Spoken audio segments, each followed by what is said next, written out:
Good morning, everyone, and welcome to this special episode of the Maritime Morning Brief. I'm your host, Sarah, here with Executive Director Patrick Gallagher. Good morning, everybody.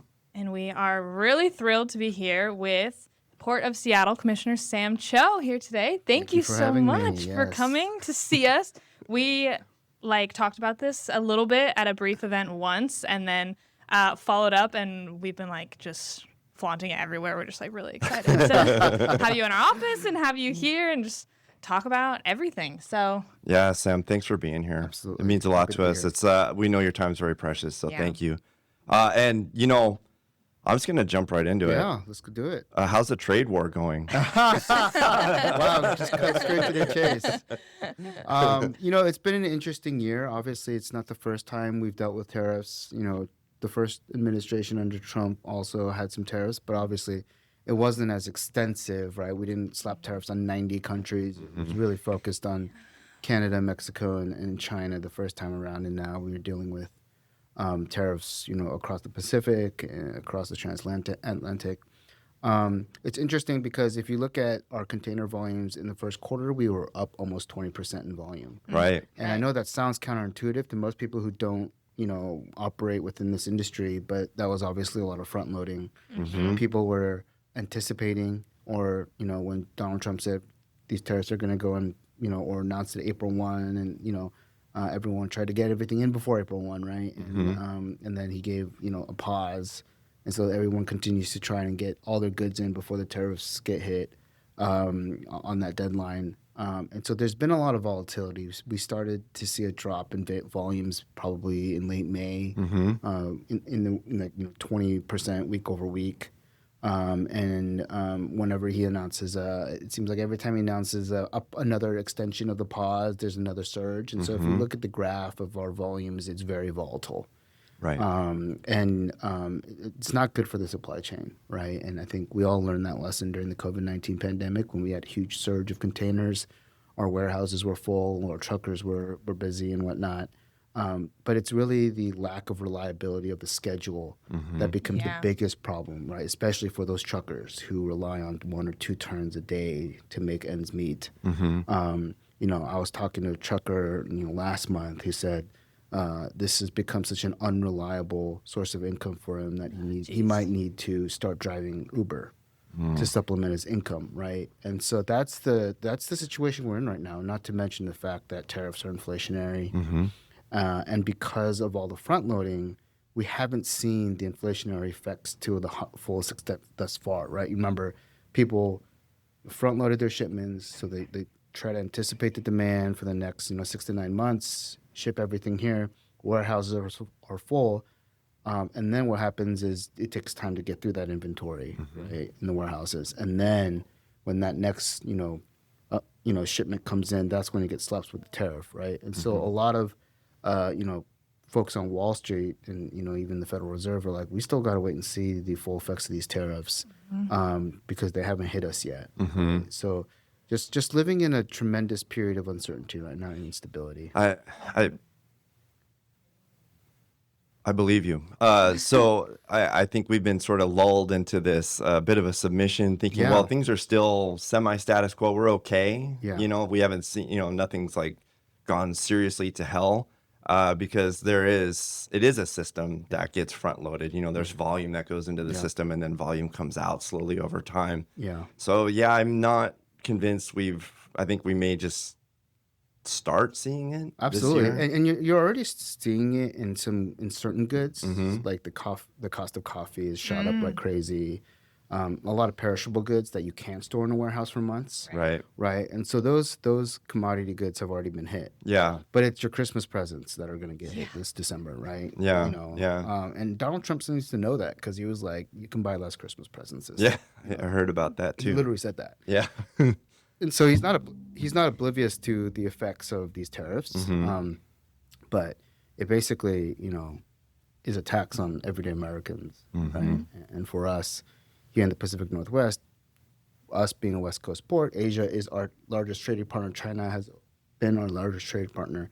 South Korea, Japan, Vietnam. These are our top 4 trading partners who have all been hit by tariffs, right? And a lot of those goods that we import from those countries are everyday goods, the stuff you buy at Walmart. They're not the Louis Vuitton bags you import from France, right? Right. And so it's everyday Americans who are going to get hit by these tariffs without a doubt. Yep. And so, sort of distilling that down into the local impacts. Your Port of Seattle, you're with the Northwest Seaport Alliance. What are you anticipating? What is the port thinking, and then how are they responding?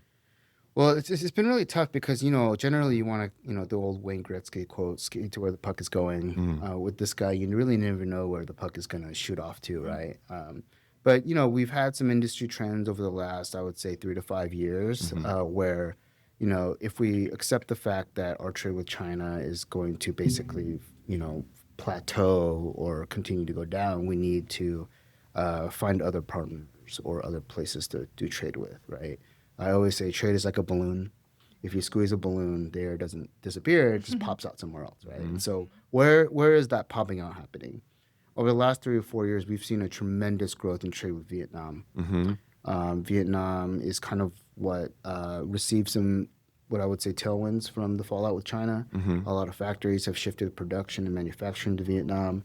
As a result, China is no longer the cheapest place to make things anymore anyway. Right. And so Vietnam has really grown to be, a top 5 trading partner for us. And so we go to Vietnam. Normally, we take the trip out to meet our customers in Asia. And usually it's just Singapore, Korea, and Taiwan.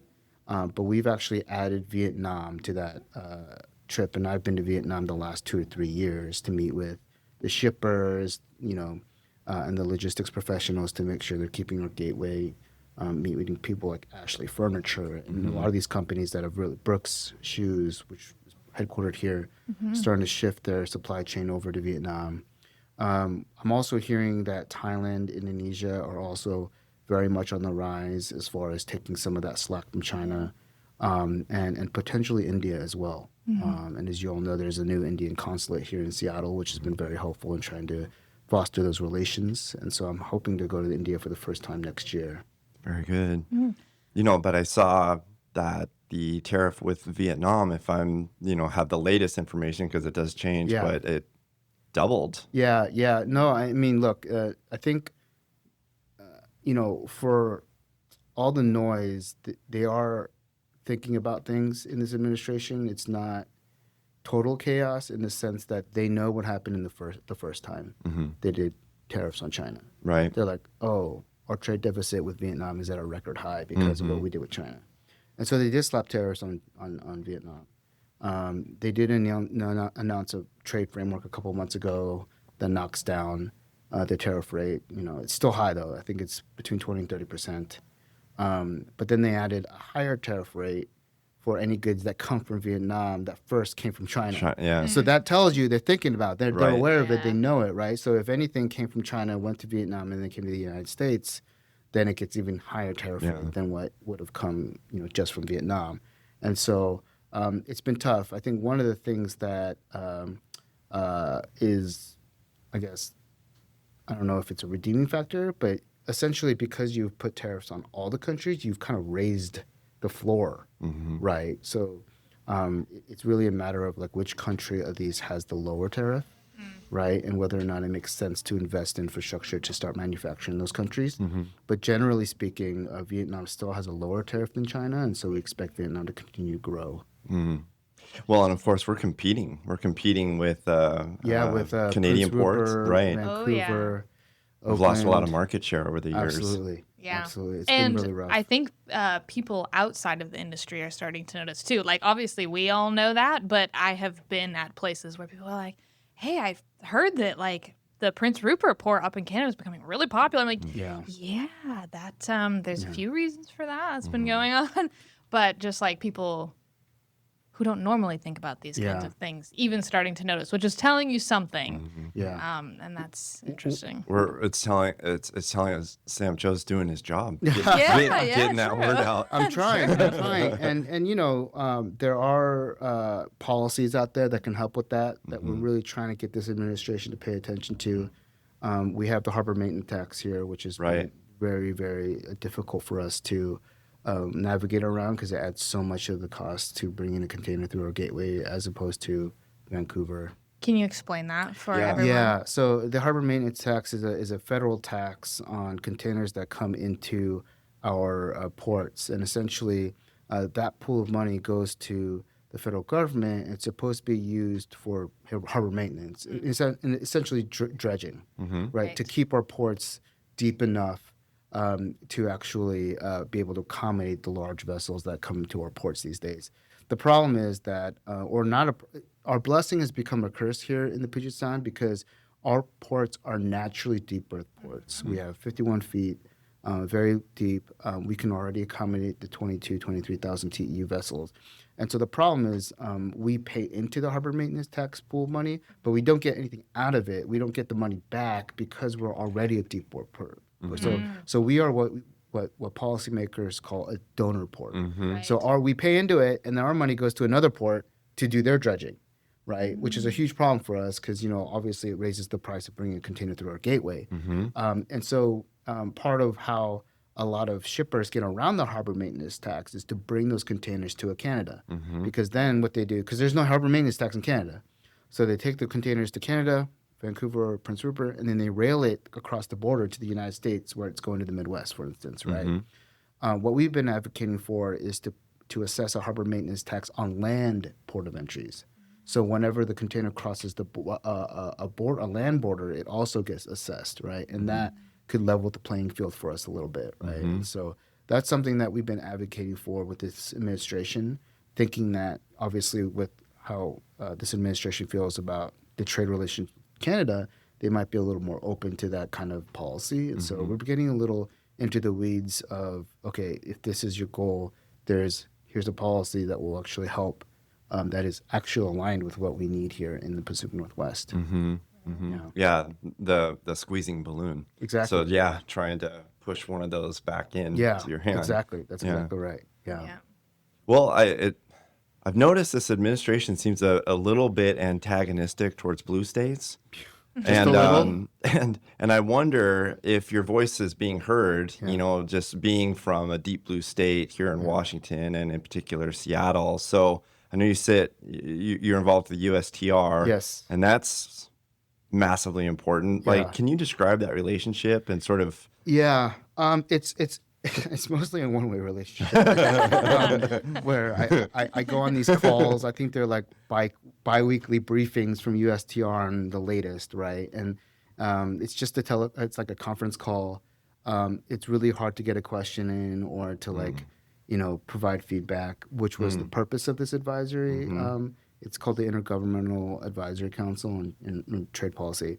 I was actually appointed to this council during the Biden administration. Surprisingly, they haven't fired me from that position yet, because I actually got terminated from another position I was serving in at the Department of Transportation recently. Oh, okay. Yeah, so I was on this other thing on anti-human trafficking. Yeah, I saw that. Yeah, and I got this letter from DOT saying you've been terminated. Oh. I haven't received that from a USTR, mainly probably because we don't really get much of a voice on that committee anyway. Okay. But it's a good point. Obviously coming from a blue state, we don't get as much gravitas or weight in this administration. But this HMT issue is not just a Port of Seattle, Port of Tacoma, or Northwest Seaports Alliance issue, right? It's an issue for Long Beach, for LA. It's an issue for many ports that are quote unquote donor ports. And so this really is something that is part of a broader coalition to change the policy. And we also, to their credit, we have a tremendous congressional delegation that understands the issue, who supports us wholeheartedly in terms of promoting trade and making sure that, our longshoremen have jobs and whatnot. And so we've definitely pulled those levers as well. Both Cantwell and Murray have been very supportive of the alliance and our activities. And so whether it's a legislative fix or if it's a executive order, which this guy really seems to love, I don't think we're very partial on the mechanism. We just think that the policy needs to be in place. Yeah. So the alliance is marking 10 years, 10-year anniversary, and I know that, and I don't know everything about the Northwest Seaport Alliance, but it's the charter goes for another 10 years, the way I understand it. So what do you see with the future of the Northwest Seaport Alliance? Well, I think, the industry is shifting a lot. It's changing. Vessels are getting bigger. There's a lot of needs in terms of infrastructure upgrades. Obviously, on-dock rail is extremely important. obviously I come to the commission post the formation of the alliance, so I wasn't here in the genesis when it was founded and formed. But generally, I feel like the alliance continues to be one of our greatest strengths in terms of pooling our resources and our brain power to try and make a gateway that is essentially working as one, right? The era of Tacoma and Seattle competing with each other, taking food off each other's plates when we should be competing to take the food off of Vancouver or Prince Rupert or Oka's plate, continues to be the case. In fact, I would argue that it's even more important today than it has ever been because our volumes are not doing so great in this moment, right? And so it continues to be crucially important. I think governing with a body of 10 is always more challenging. The more people you have in the kitchen, the more cooks you have in the kitchen, the more difficult it becomes. But we have great cordiality and relationship with our colleagues in Tacoma. I think generally our goals are aligned in terms of trying to grow the gateway. I think in the last couple of years we made some huge investments in the North Harbor. I'm trying to get away from the Seattle and Tacoma nomenclature and refer them to North and South Harbor because we are one, right? Terminal 5 opened, not long ago, which is, our new state-of-the-art terminal. And now the pendulum is essentially swinging the other direction. We're going to start investing in Tacoma, Husky Terminal, and, EB1 and whatnot, right? And so there's a lot of activity there. And the fact that we share the cost 50-50 is obviously a huge help to Tacoma, but also, directly benefits us as well because it's a 50-50 rev share model. So whatever benefits Tacoma, we benefit just as proportionally as they do when we invest in the North Harbor, and they receive half of that from there. And so, so that I think that model still continues to be crucial to the growth of the region. That's not to say that there aren't any kinks or things that they didn't think of 10 years ago that we still need to work through. Sure. Like how do we expand the footprint of the port? Who handles that, right? Is it the alliance or the home ports? If we want to go buy a property and put it into the alliance, stuff like that needs to be worked out because we're in a phase where we realize we need to continue to grow. But we'll get through it. Yeah.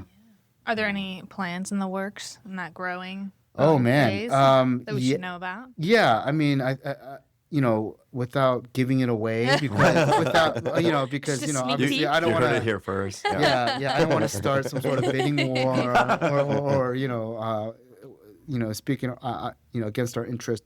But the ports are always looking to add to its footprint. For us, it's about efficiency and customer service. So if there is plot of land out there that's going to provide truck queuing or whatever, more warehousing or more yard space, or we can expand the yard, the rail yard or whatever. We're always looking, and I think there are a few opportunities out there, including some federally owned properties that could be liquidated under this administration, that we are very, very aggressively trying to pursue. So I'll leave it at that. Yeah, no, that's. I'm satisfied with that. Just hearing that is more than I realized. So that's great. It's good to hear. So speaking of that, I saw a $600 million investment from the Port of Seattle, and then for seaports, and $5 billion for airports. Yeah. So I know your time is split between the seaport and the airport, which must be challenging. That must be really difficult. And then so sort of the question in that is how do those decisions get made? Those kinds of strategic long-term investments. Yeah, well, we really, again, going back to the skate to where the puck is going analogy, we're looking at where we forecast the greatest growth to be, right? I think especially in the maritime world, it's kind of like a chicken or egg type of dilemma where if you build it, will they come, right? And, there was a lot of doubt even about Terminal 5, which was well, if we invest $500 million in Terminal 5, are we even going to get enough volume to fill that terminal? And if I'm really honest with you, Terminal 5 is not full right now. They could probably do double the output right now than they're doing right now, right? But I always remind folks, remember that COVID-19 pandemic? when the pendulum swung the completely other direction, and all those ports had vessels anchored on shore outside the harbor because they didn't have enough terminal space for those containers, right? For us, Terminal 46, being available was a huge help because those farmers could stage the containers at 46 before they get on a vessel. That was one of the biggest issues during the pandemic, is that we had a lot of imports coming in, but our exports were suffering because those vessels were leaving and they weren't keeping to their schedules. They were off schedule. So these farmers couldn't get their containers to the terminal in time to actually make the turn, right? Well, if you stage those containers at 46 and it's there already, and you just get a drayage check to take it over to the terminal when the ship comes in, it helps. So I've always been of the belief that, yes, there are slow times, but there are clearly, up times as well. This industry is cyclical, right? And which is why we're making that, $500 million investment in the port, which is not a small amount of money. I know it seems small relative to the airport, but in that same vein, the growth of the airport has just been astronomical. Yeah. Right? And we did a record number of passengers last year. I think we did 53.4 million passengers. That exceeds the 2019 pre-pandemic level. How many? 54? Basically 54 million. It was 53.4. I did not know that. Yeah. Wow. And I always tell this fact. Our max capacity, our technical max capacity at SeaTac is 30 million. And we did 53.4. Right. So we are way beyond capacity, and all the investments. You can put that. Yeah, it's all right. There we go. All the investments that we are making today are to really just accommodate the existing growth. Wow. It's not. Yeah. It's not. It's already there. It's already there. Right. Right. And it's not to add capacity. We're not adding gates right now. Right. I have not heard it framed like that. Like that it's already there. We're not expanding to expand. We're expanding to accommodate the traffic that's already there. So it's totally not the chicken and the egg thing that we were just talking about. No, that's the complete opposite. It's already there. So I've been reading a lot of things about Seattle and this region that have surprised me. Like I read something about Labor Day, it being like the #1 destination in the United States. It's kind of wild to me. I don't know. I'm like, what? Okay. Yeah, what is it about labor? I mean, we're a strong labor union town, but I don't think that's the reason. Seattle is the epitome of 3-day weekend vacation. Oh, like if it's a that's 3-day weekend holiday, it is busy. That is my theory. And when that came out, I was like, I've been justified in my theory. Like, I think every record-setting day that we've had at the airport for a single day volume of passengers has been on a 3-day weekend. Yeah, Steve. Really? Well, it makes sense. It's just like Seattle's just big enough, to do 3. Well, so then talk to us about the cruise ship terminal. I mean, that seems wildly successful in my view. Yeah, wildly successful. From an economic standpoint, it's amazing, right? Yeah. From an environmental standpoint, we have a lot of people who frown upon that. Yep. Which I understand and I empathize with and I hear them. But the economic impact of cruise cannot be understated, right? $1 billion in economic activity. Every cruise passenger that comes through our gateway spends on average $1,800 in the local economy. Wow. Right? You think about the person who flies in through SeaTac, books a hotel before the day of the cruise, and books a couple of nights before or after the cruise because they want to do that touristy stuff in Seattle. Right? And then they spend money here, right? And so that economic multiplier that cruise provides to this region cannot be understated. We had 299 cruise calls this year, which is a record for us again. Next year, we've already booked over 300, so it continues to grow, and that exceeds our pre-pandemic volumes, right? And remember, during the pandemic, there was no cruise. Yeah. Looking at that chart, boom. Huge dip. Yeah. And so cruises come back with a vengeance, and we're pretty much tapped out in terms of terminal capacity. Terminal 46, Terminal 66, excuse me, just got shore power. And so on the environmental side, we're investing millions and millions of dollars to make it as sustainable as possible. The reason 46 came out of my mouth is because in order to put cold ironing or shore power at 66, we had to actually drop a cable from Terminal 46 under the water, have it pop out at 66 so that we can plug it into the vessels because there wasn't a substation close enough to 66 to actually do it on the terminal. And so we're literally pulling out all the stops to try to make this industry as clean as possible. We're a no dump zone, so those cruise vessels are not dumping anything here, right? And we encourage them and we push them to slow steam on the way in, so that they're not disturbing the orcas and the whales and the fish wildlife down there. And so we pull all the levers, and our goal as a port is to become the greenest port in North America, and I think we can stand up to scrutiny if we were to put ourselves against any other port, especially on the cruise side. We're the first cruise port in North America, or at least in America, that is shore power capable at 3 terminals at the same time. And that at the same time is an important distinction, because Miami claims to be the first, but if you go to Miami and ask them, can you plug in all 3 at the same time? And they're like, no. Okay. Yeah. So I claim that we're the first. Yeah. Tell us about green quarters. And I know you were, you were very involved in that. Yes. And I think there's a lot of, maybe not misunderstanding, but people don't exactly know what that means. Yeah, we're trying to decarbonize the trade lanes, right? And so this was a Biden era initiative.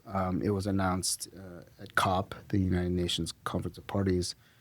Essentially, you're trying to decarbonize the entire trade lane between certain trade routes.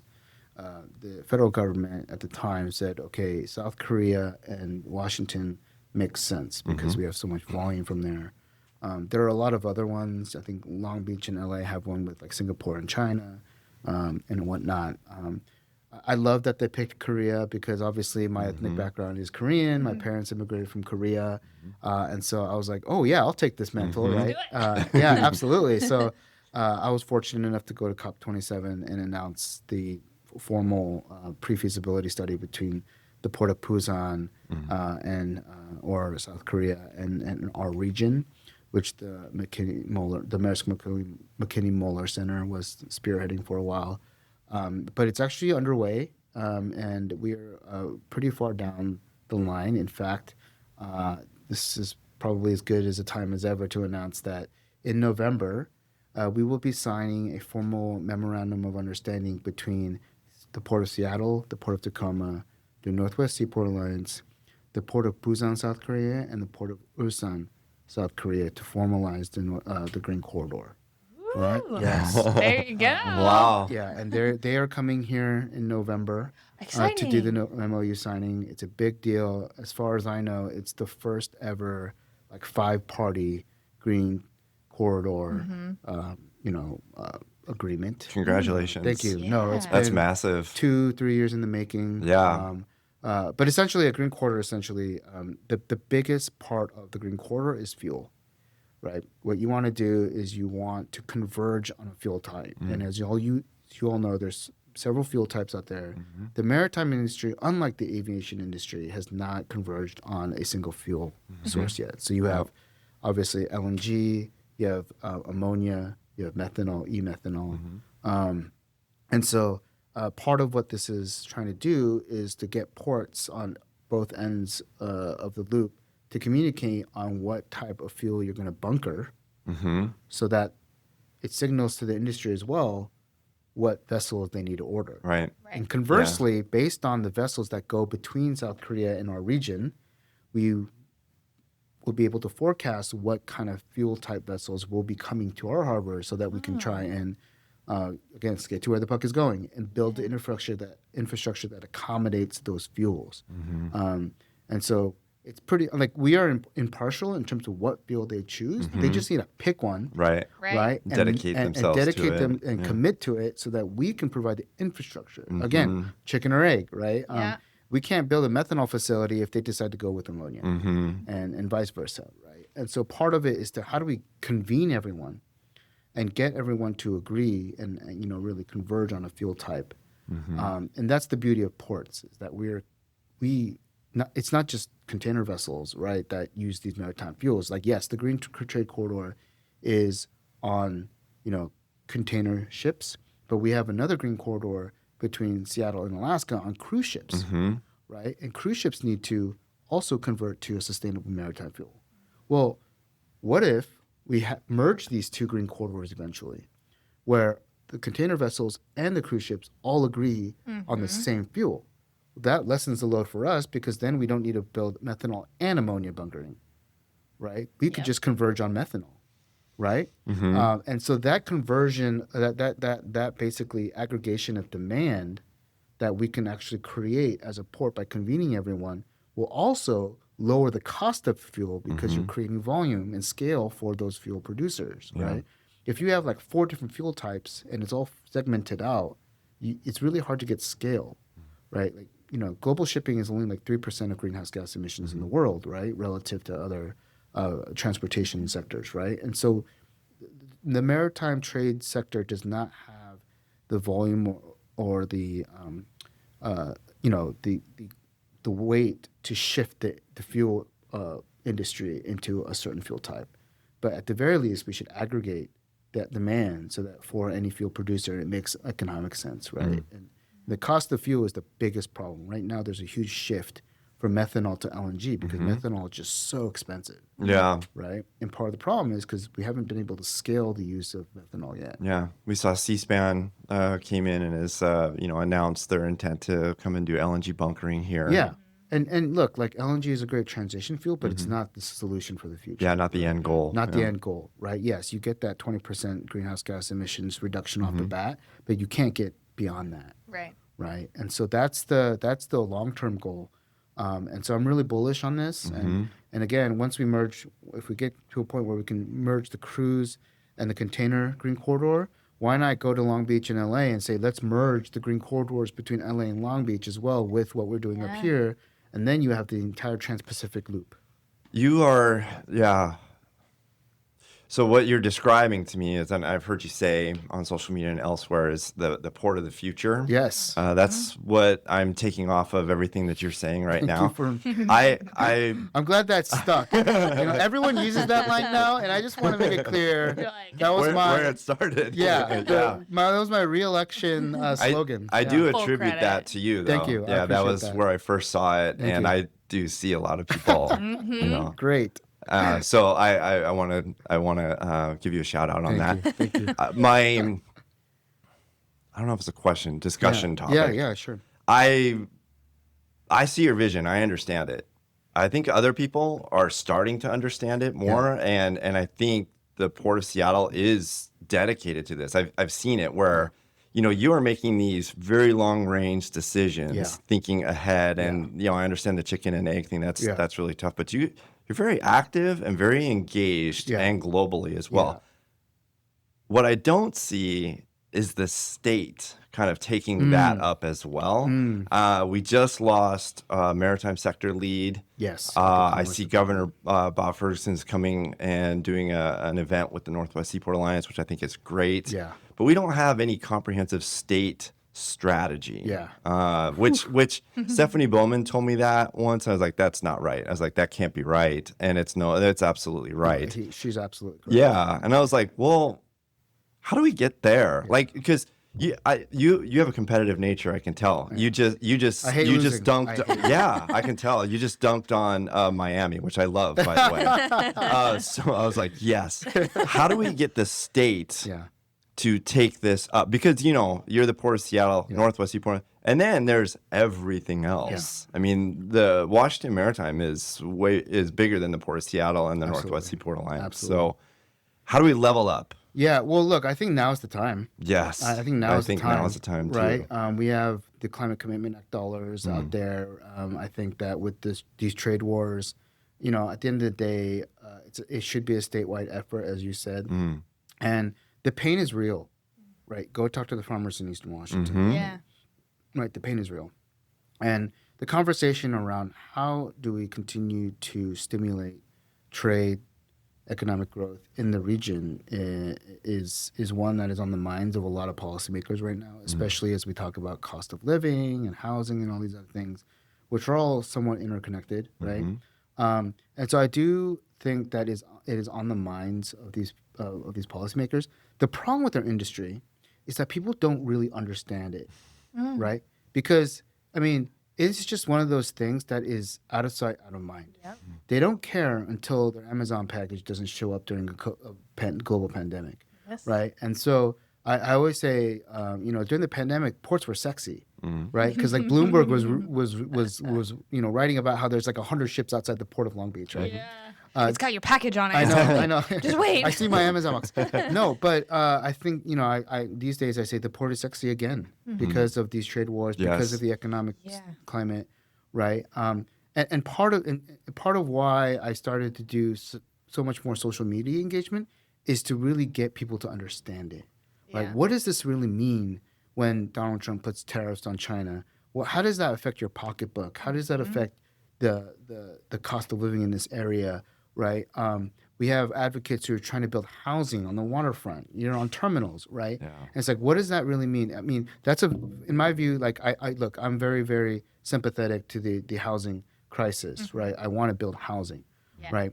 But the reality is, the idea of building condos on the waterfront is a very myopic perspective, right? Like, you have 93% of Seattle that is eligible for upzoning. Why do you have to go for like the 7% that's industrial that you'll never get back if you lose it, right? And that's not going to be the greatest place to live either. No. When we got people not wanting to build duplexes in Upper Queen Anne, that's like it makes me lose my mind. No, and I think part of the challenge with ports is that when it comes to something that is more like that touches constituents more directly.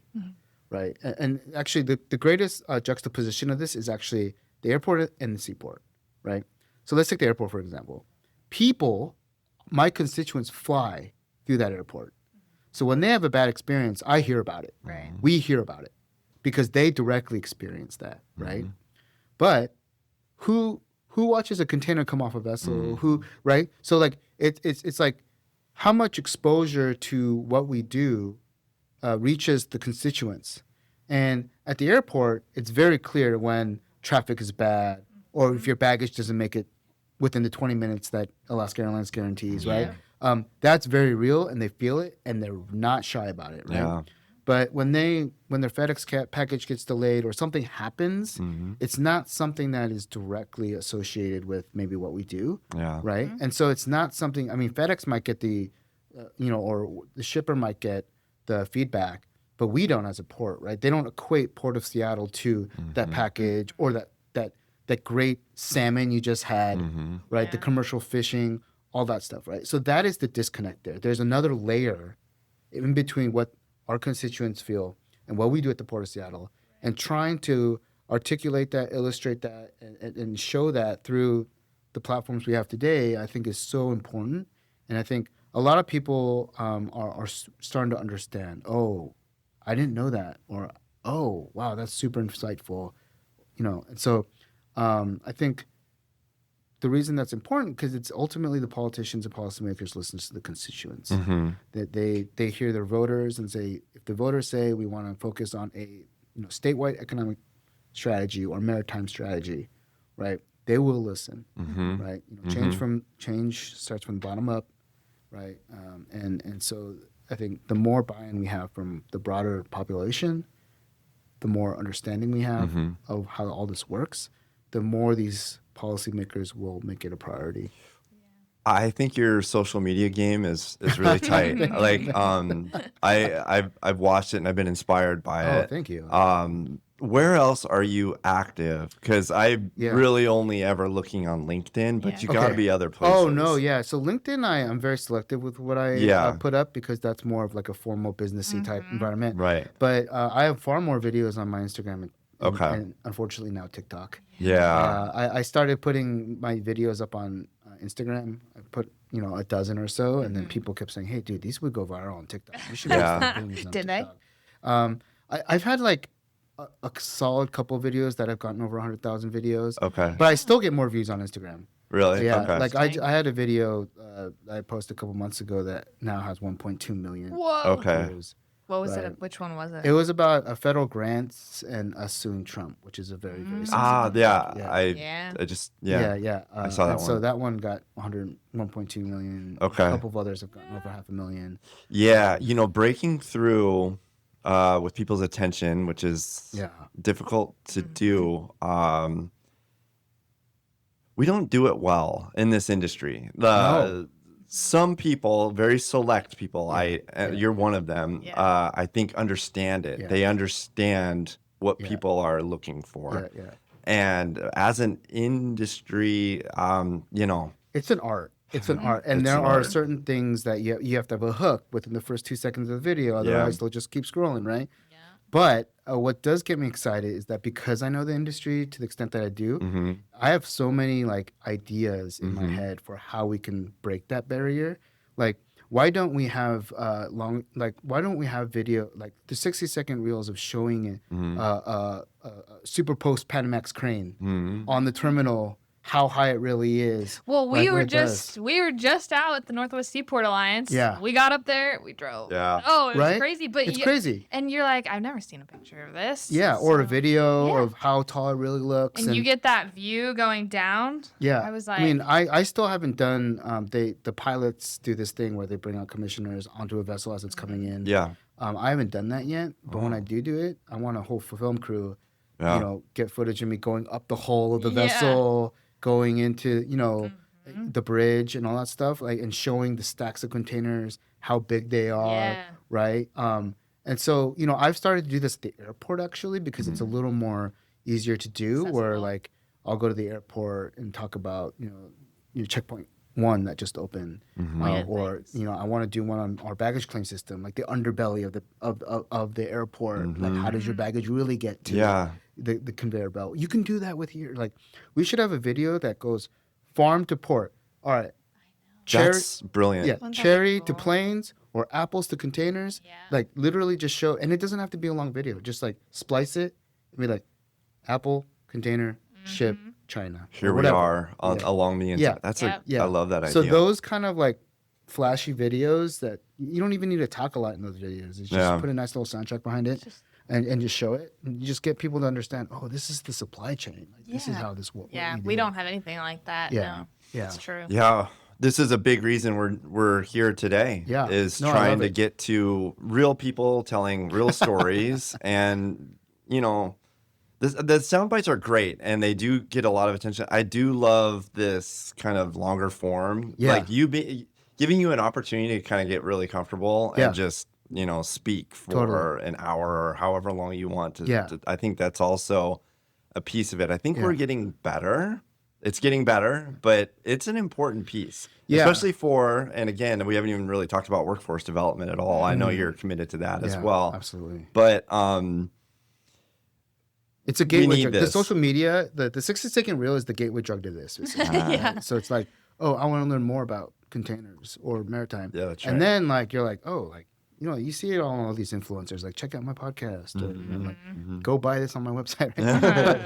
But the social media is that spark that gets people interested, and then obviously you need to convert that into I want to listen to this entire podcast. Yeah, and this industry, wasn't on board for the first few years, and now I think there are a lot of people coming in that are kind of like, ooh, we kind of missed this window. Let's try and get back in. And there's a lot we need to make up for in terms of that. And I think that's part of our workforce development problem. Absolutely. That was going to be my next point to your point about workforce development. Like the kids don't know about this stuff. And to the extent, whoa, you get to work on this 23,000 TEU vessel and travel the world. It's sick. But, I mean, it's great. It's an adventure. Yeah, it's an adventure waiting to be had, and it's right there. Yeah. It blows my mind. It's the thing that got me into this industry was just not wanting to be bored. Yeah, and I think that's never going to go away for people looking for something.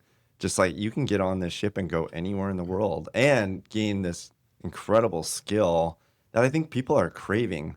It's this really fantastic fusion of the future, technology with completely analog. There are things about it that are going to be 5,000 years old, that you're never really going to essentially change, in its baseline essence. It's not going to ever change, and it's available now. The trade is like the longest, existing business. Oh, it's baseline civilization. It's like since the start of humanity. Yep.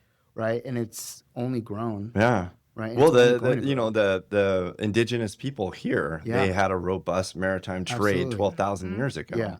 Yeah. And like I said, in its essence, it hasn't changed. Yeah. I mean, getting out there and being, it's the scale, of course, is completely different, but technology changes, but Yeah.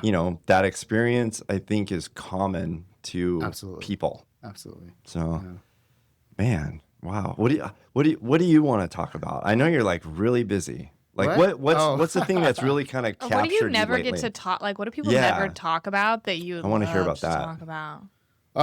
It's an interesting question. A bit of a curveball here. I don't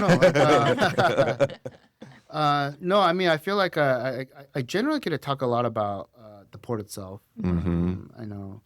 Maybe my origin story. Yeah, I don't know. Yes. I think we that want to kinda- get to that. Yeah. Love to know how Sam Cho has ended up as port commissioner. Yeah. Good question. I grew up in the area. My parents immigrated to Seattle in the 80s, in the late 80s.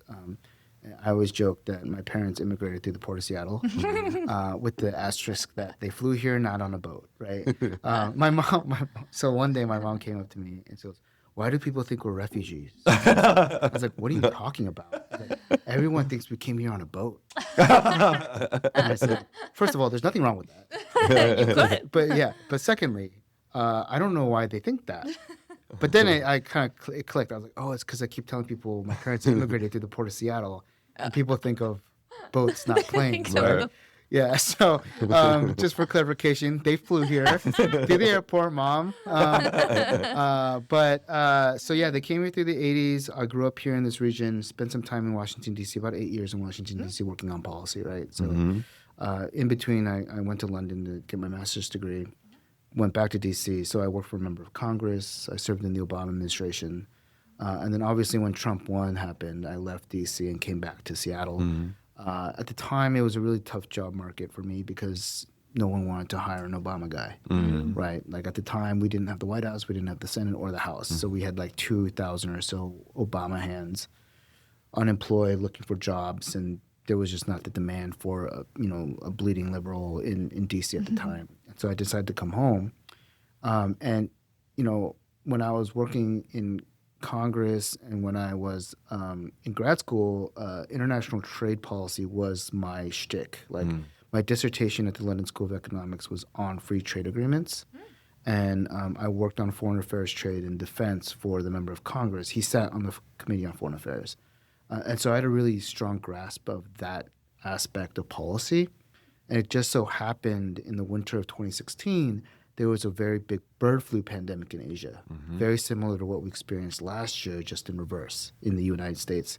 And so because of the bird flu, countries like Korea, Hong Kong, Taiwan, Japan, they started to kill off their chicken flocks to stop the spread of bird flu, which obviously led to a shortage of eggs. And so countries like Korea, they actually reduced their tariffs on eggs from like 22% to 0%, and they started subsidizing freight costs to import eggs. That's how bad the shortage was. The average cost of a carton of egg jumped to like $10 a carton from like $3, right? And so I was just monitoring what was happening, and then when that announcement of the tariff reduction happened, I literally drove to my nearest Costco to look at how much a 36-pack of egg was, and I was like, oh, this could be a nice little arbitrage. And so I started cold calling farms. And I literally just started cold calling random farms across the country. And I kid you not, the first farm to take my call was Wilcox Farms. Really? Interesting. Andy Wilcox picks up the phone. I said, hey, there's this amazing opportunity to export internationally. Would love to work with you to try and export your eggs. And so the Wilcox family gave me a shot. I started to look for buyers on the Korea side and whatnot, and so that's how the business got started. My first shipment of eggs was a total disaster for obvious reasons. Eggs are fragile. They don't fly well. As smart as I think I am, I didn't think of the obvious, right? And so my initial reaction was, oh. No wonder no one is doing this. This is like logistically impossible. Right? But then I got a little creative, and this is where I think the game changed a little bit, was because initially I was thinking of selling eggs to grocery stores, supermarkets for consumers like you and me.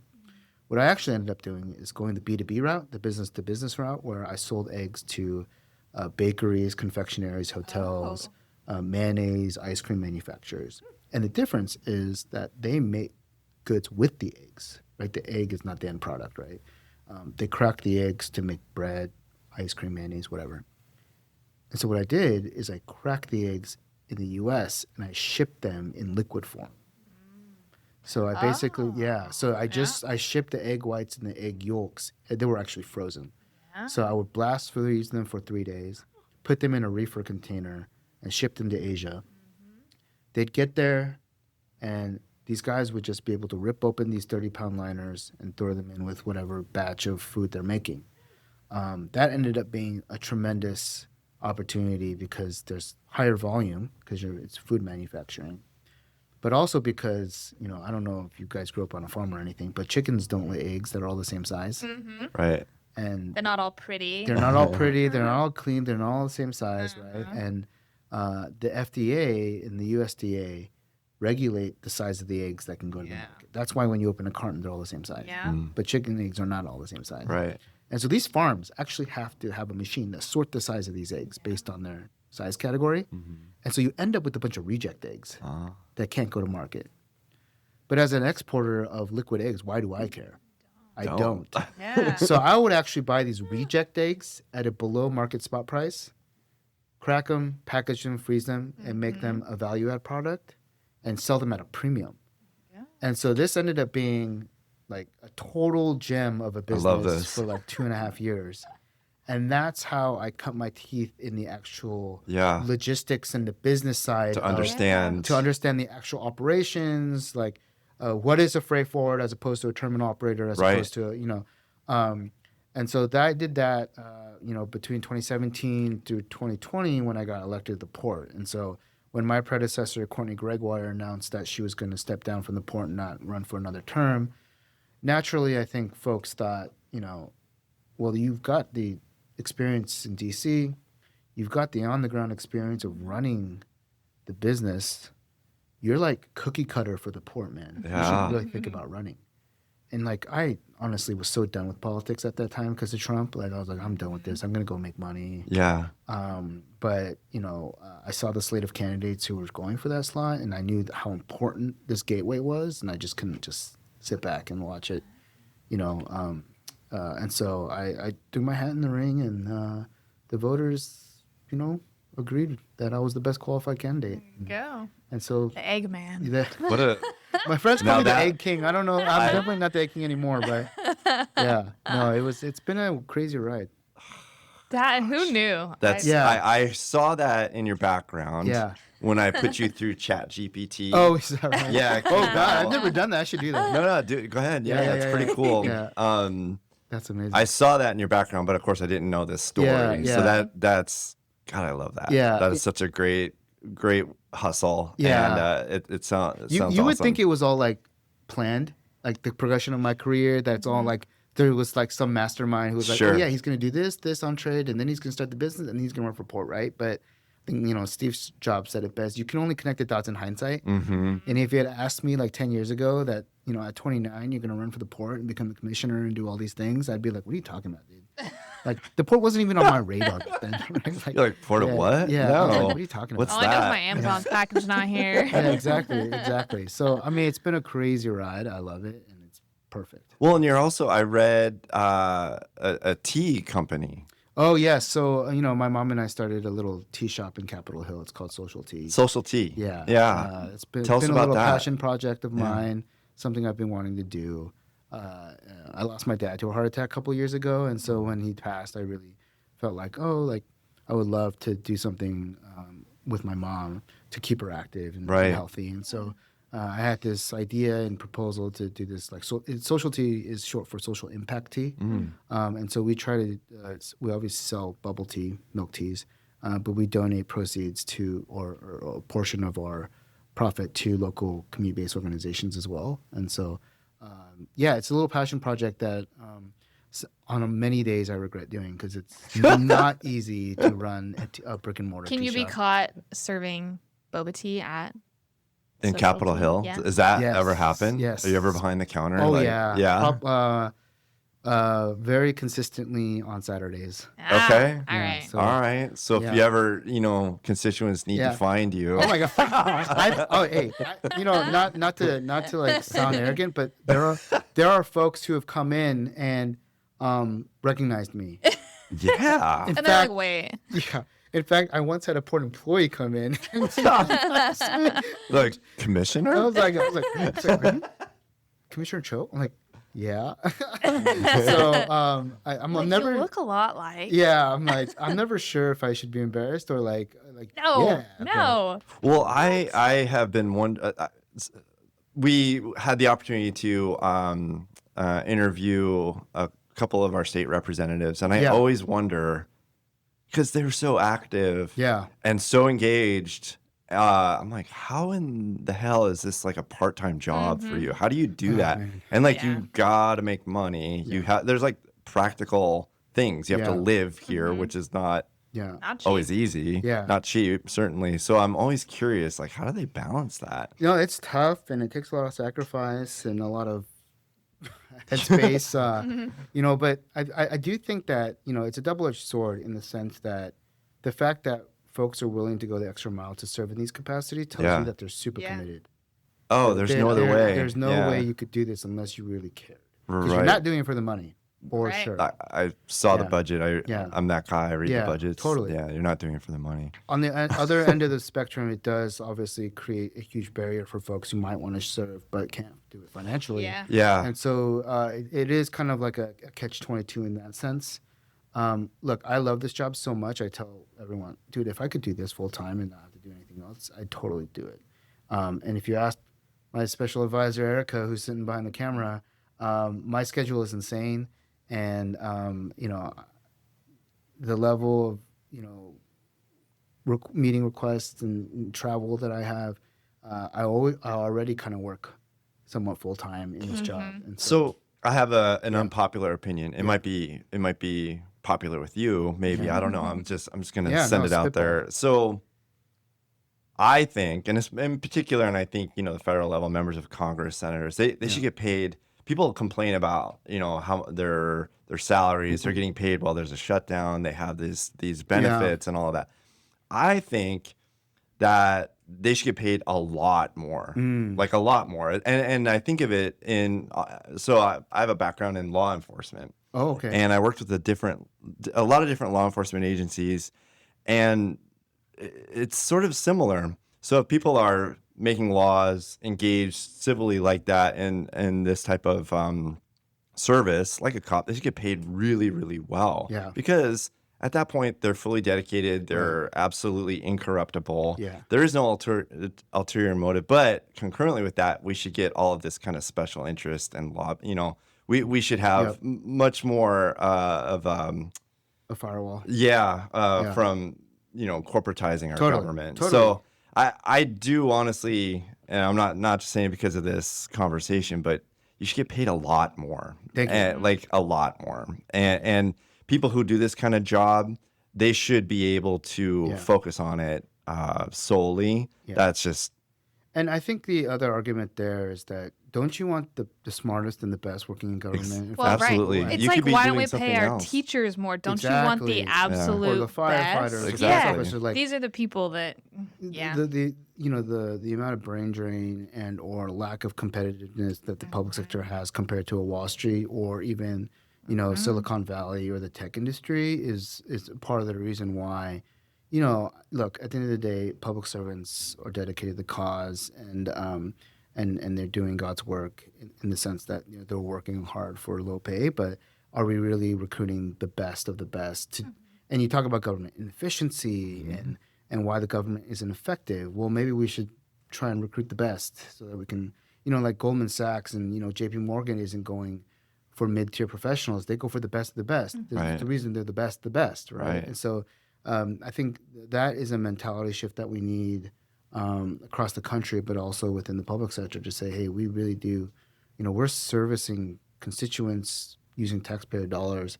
We should be recruiting the best, and we should bring, the ones who provide the best service and the best product for our constituents, right? So I'm totally with you. I think that is, if you were to put that out on Reddit, that might get downvoted to say that, these publics, members of Congress should get paid significantly more. Yeah. But, I'm not sure that would be very popular and on I the think ballot. The challenge is that like members of Congress have to vote for themselves to get raises. It's not a really great look. No, it's not. Right? Same Not with a our good state look. legislators or whatever. I think we have like a salary commission here in the state. Oh, is that right? Yeah, there's like a separate commission at the state that sets the salaries for the legislators and the governor and the cabinet, which is probably a better way to do it than like the members of Congress voting to give themselves a raise. Yeah. Right? So I think it's a system problem too. It's like, why do we have this process? Oh, and okay, so talking about your origin story and what's going on with you, tell us about the fellowship that you're involved with. Wow. Thank you for asking me about that. So I did the Marshall Memorial Fund fellowship. It's a basically, well, it's like a 6-month program with some programming, but it concludes with a 3-week trip. So the purpose of the General Marshall Fund's like Marshall Memorial Fellowship is to actually pick 20 or so leaders from the United States, mid-career leaders from the United States, pick 20 from Europe and do like this transatlantic exchange, right? And so the Europeans come to the United States and they travel to 3 or 4 cities in the United States. In fact, there was a cohort that came to Seattle a couple weeks ago. And then the Americans go to Europe and we travel across Europe. I was in 4 different countries, right? And you meet with prime ministers, deputy ministers, members of parliament, business executives to really understand and learn about those respective cities and countries. And so I was in Moldova, Albania, Denmark, and Greece. And I loved it because it was like a taste of Eastern Europe, a taste of Western Europe, the Balkans. Like it was perfect in the sense that it really captured what's happening in Europe, but also, and more importantly, kind of like where U.S.-European relations are right now, how strained they are, how much of effect Russia is really having on Europe. Yeah. Like we talk about Russia a lot here in the United States, but those guys feel it directly. Right. They're in direct threat of what Russia and Putin is doing. Right. And Moldova right now is going through the thick of it because they're former Soviet Union. Putin wants to take Moldova again. They just had parliamentary elections that were extremely contentious, and there was a lot of Russian interference. It's very similar to what we saw here in the United States, but they went even further in Moldova, where they were literally like bribing people to vote against the pro-EU coalition, right? And so to see it in person was one of the biggest eye-opening things for me because it's different when you read about it in the news and then you go and talk to people who are being directly affected. Donald Trump cut USAID. Moldova was getting a lot of USAID. And I think for me, it really made real that like a lot of what USAID did was in the interest of U.S. foreign policy. I'll just give you an example. We allocated under Biden over $120 million on energy projects in Moldova. And the reason we did that is because Moldova was basically completely reliant on Russian oil. And so the idea was it is in our interest as the United States and Moldova's interest to wane off the dependence on Russia on oil. So we are going to invest in your energy infrastructure, in your grid, so they can wane off of Russian oil, right? And so that was through the USAID programs, and obviously USAID doesn't exist anymore, right? They also were investing in free press in Moldova, giving independent journalists some capital to continue their work because there was so much Russian interference in the media and in social media and in these networks that they were like, okay, we need to make sure the truth is getting out so that people don't become brainwashed to all this Russian propaganda. And so all these little efforts that we were funding over there was actually really in the interest of our national security in the long run. Right. And so, there's real long-term effects to our retreat. And, obviously Trump kind of doubting NATO is also a huge issue. And so I worry that it's not coming back, that it's not easily reversible. It's not that type of soft power, I don't think is something that you can just turn. You can certainly turn it off. Stop paying. I think it's more difficult to turn back on. Yeah, it's harder to turn back on because you have to play the long game. Yeah. Right. it's not like a flash in the pan. It takes time to change people's minds and their hearts and their sentiments about certain things. Right. And so it is the long game, right? And whenever we pull back something abruptly, by the way, it wasn't like there was like a waning off or a transition. It was just like, okay, tomorrow we're done, right? That only gives more ammunition to the opposition to say, hey, see, they don't care about you. Yeah, they will abandon you. Yeah, they'll abandon you, on a dime, you know? And so that is been the biggest concern coming out of that. Totally makes sense. It's very eye-opening. It was an amazing trip. One of those. Gosh, I bet. That is so valuable, that perspective. I'm glad you got the opportunity to do that. This is like one of the things about travel. I have two teenage girls, and I tell them a lot. You need to travel. It's part of a responsibility you have. Just living in this world, you need to understand other cultures. And get outside. Yeah, I think it's about perspective and empathy. Yeah, I have far more empathy for the Moldovans and the Albanians and what they've been through. When in Albania is a crazy country.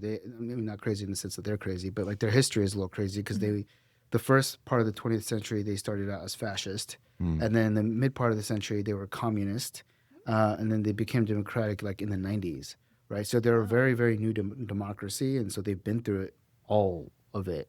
And I literally like got a tour of this communist bunker that's like 100 meters underground, and like I literally got chills. I was like, "This is not a world I want to live. Like this is not what I want for myself or the future." Right, and I never would have felt that looking at a picture or reading about it or watching a video. Like I literally like it was a struggle for me to walk through that. It looked like what I imagine like the Holocaust or something like that would have felt like, right? Yeah.